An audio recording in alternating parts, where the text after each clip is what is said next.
আল্লাহর পয়গম্বর আলাইহিস সালাতু ওয়াস সালাম বলছেন, আমর তাড়াতাড়ি বাড়িতে চলে যাও, সামানটা প্রস্তুত করো, তাড়াতাড়ি তুমি চলে আসো, তাড়াতাড়ি চলে আসো, এখনই আমরা যুদ্ধের ময়দানে রওনা দিব। বাড়িতে চলে গেলেন।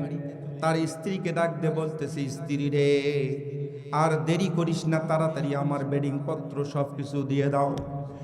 স্ত্রী ডাক দিয়ে বলছে, বিবি গো, স্ত্রী ডাক দিয়ে বলছে, স্বামী গো, এক মুহূর্ত দেরি করব না, সবে মাত্র একটি বারের জন্য ঘরের মধ্যে চলো, শেষবারের জন্য তোমাকে বিদায় জানাতে চাই।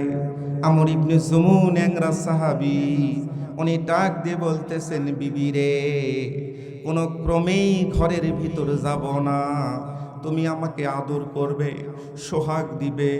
আল্লাহর পয়গম্বরের কথা ভুলে যেতে পারি, আমি যাব না, যা কিছু বলার শেষ কথাগুলো এখানে বলে দাও।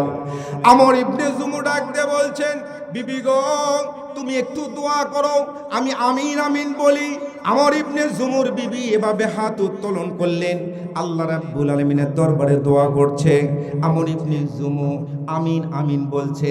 বিবি এক পর্যায়ে বলতেছে, আল্লাহ গো, আমার স্বামীকে তুমি যুদ্ধের ময়দান থেকে ফেরত দিও, আমরা যেন একসঙ্গে ইন্তেকাল করতে পারি, একসঙ্গে যেন চলে যেতে পারি, তুমি সহি সালামতে আমার স্বামীকে ফেরত দিও। এভাবে দোয়া পড়ছে। এমন সময় আমর ইবনে জুমু তরবারিটা বের করে তরবারির উল্টা পৃষ্ঠা দিয়ে আমরের বিবির শরীরের মধ্যে মৃদু আঘাত করলেন।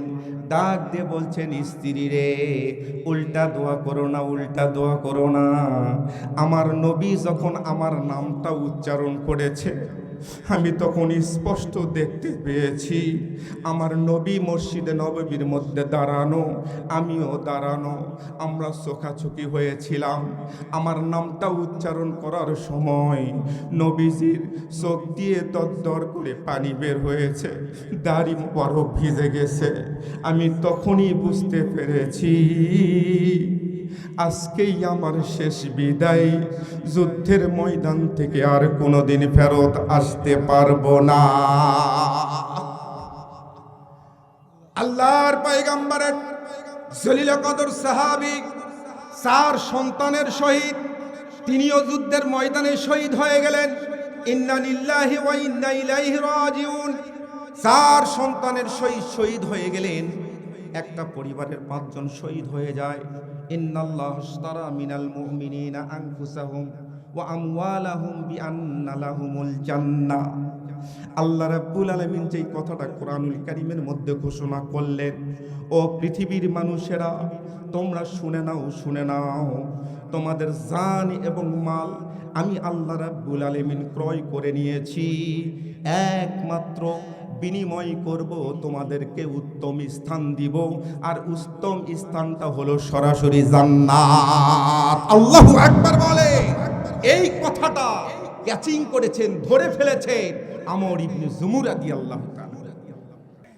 আল্লাহর পয়গম্বরের সামনে আবু বকর মৃদু আঘাত করে পয়গম্বরকে বললেন, ও পয়গম্বর, ওই যে একটা মহিলা আসতেছে দেখেন, যত কাছে আসতেছে স্পষ্ট হচ্ছে ওই মহিলাটা অন্য কেউ নয়, ওই মহিলাটা এই 4 সন্তানের মা, আমর ইবনে জুমুর স্ত্রী। আপনার কাছেই তো আসতেছে, আপনার তাঁবুর দিকে আসতেছে। আল্লাহর নবী ওমর ফারুক আবু বকরকে ডাকলেন, ডাক দিয়ে বললেন, ও দোস্ত বন্ধু আবু বকর, আমর ইবনে জুমুর স্ত্রী যখন আমার কাছে আসবে, এই 4টা লাশ যখন দেখবে, তার স্বামীর লাশটা দেখবে, আমার কাছে যখন জবাব চাইবে, আমি কি জবাব দিব রে? পরামর্শ করতেছে কি জবাব দিব। পরিবারের মধ্যে পুরুষ মানুষ কেউ নাই, কেউ থাকলো না, কি জবাব দিব? তারা ছটপট ধরপর করছে। নবীজির ঘাম বের হয়েছে। ইন দি মিন টাইম আমর ইবনে জুমুর স্ত্রী খুব কাছাকাছি চলে আসতেছে।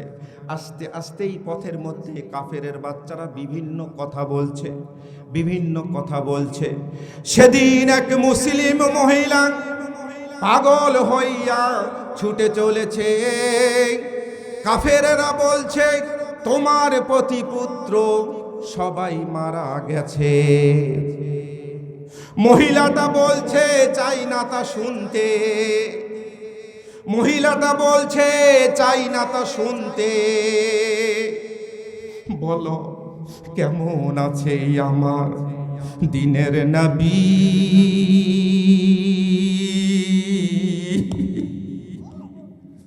আমরা যে তার আদরের উম্মত, উম্মত হয়ে করলাম কি? আমরা যে তার আদরের উম্মত, উম্মত হয়ে কয়দিন কেঁদেছি। আল্লাহু আকবার বলে। আমার ইবনে জুমুর স্ত্রী কাছাকাছি চলে আসলেন। পয়গম্বর বিচলিত অবস্থায় কিং কর্তব্য বিমূঢ় হয়ে গেলেন। স্ত্রীকে ডাক দিয়ে বললেন, ও আমরের বিবি, তোমার কাছে কি জবাব দিব? আমরের বিবি ডাক দিয়ে বলছেন, ইয়া রাসূলুল্লাহ, ইয়া হাবিবাল্লাহ, আমার স্বামীর জন্য আমি বিচলিত নয়। আমার 4 সন্তান শহীদ হয়েছে, আমার কোনো যায় আসে না। কিন্তু আমার কানের কাছে গেল এরকম সংবাদ, আপনি পয়গম্বর নাকি শহীদ হয়ে গেছে। আপনি ভালো আছেন, আপনি সুস্থ আছেন, এটাই আমার কাছে বড় চাওয়া, বড় পাওয়া। আল্লাহু আকবার বলে। আল্লাহর পয়গম্বর বললেন, ও সাহাবীরা, আমর ইবনে জুমুর লাশটা উটের পিঠের উপর উঠাও। উটের পিঠের উপর উঠানো হলো, কিন্তু উট এক ধাপ সামনের দিকে অগ্রসর হয় না। উটের পিঠের উপর অথবা ঘোড়ার পিঠের উপর উঠানো হলো, এক ধাপ সামনের দিকে যায় না। আল্লাহর পয়গম্বর বুঝতে পারলেন।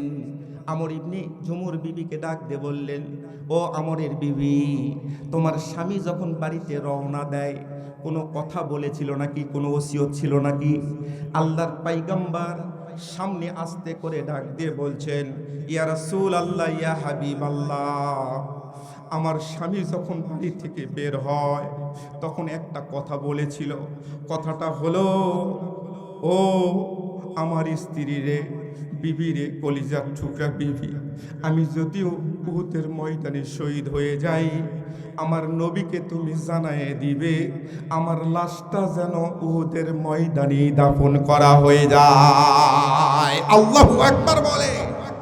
ঘোড়া বুঝতে পারলো, উট বুঝতে পারলো, আমর ইবনে জুমুর লাশ উহুদের ময়দান থেকে 1 ইঞ্চি সামনের দিকে নিয়ে যাওয়া যাবে না। চিৎকার করে বলেন আল্লাহু আকবার। কারণ সিম কার্ডটা ছিল ইমানি সিম কার্ড। আল্লাহু আকবার বলে। লাশ দাফন করা হলো। আল্লাহর পয়গম্বর মুনাজাত করলেন, দোয়া করলেন। সিদরাতুল মুনতাহার দিকে তার নবুয়তের দৃষ্টিটা যখন রাখলেন, তিনি বললেন, পয়গম্বর নিজে বললেন, ও সাহাবীরা, আমার দৃষ্টিটা যখন সিদরাতুল মুনতাহার দিকে রাখলাম, আমি স্পষ্ট দেখতে পাচ্ছি আমর ইবনে জুমু জান্নাতের মধ্যে হেঁটে বেড়াচ্ছে। চিৎকার করে বলেন আল্লাহু আকবার। সম্মানিত হাজিরিন, আল্লাহ রাব্বুল আলামিন আমাদেরকে ততদিন পর্যন্ত ইমানি হালতে রাখুক যতক্ষণ পর্যন্ত অন্ধকার কবরে ডাক না দিয়েছে। বলেন আমিন।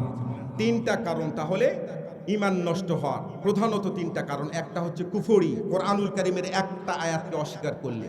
2 নাম্বার হলো শিরিক, যে কোনো অবস্থায় আপনি শিরিকি কোনো কাজ যদি করে ইমান থেকে বহিষ্কার। আর 3 নাম্বার হলো নিফাকি, যেটা বললাম, আব্দুল্লাহ বিন উবাই, ওনার ভিতরে নিফাকি ছিল। অন্তরে, মুখে এক কথা, অন্তরে আরেক কথা, এটা হচ্ছে নিফাকি।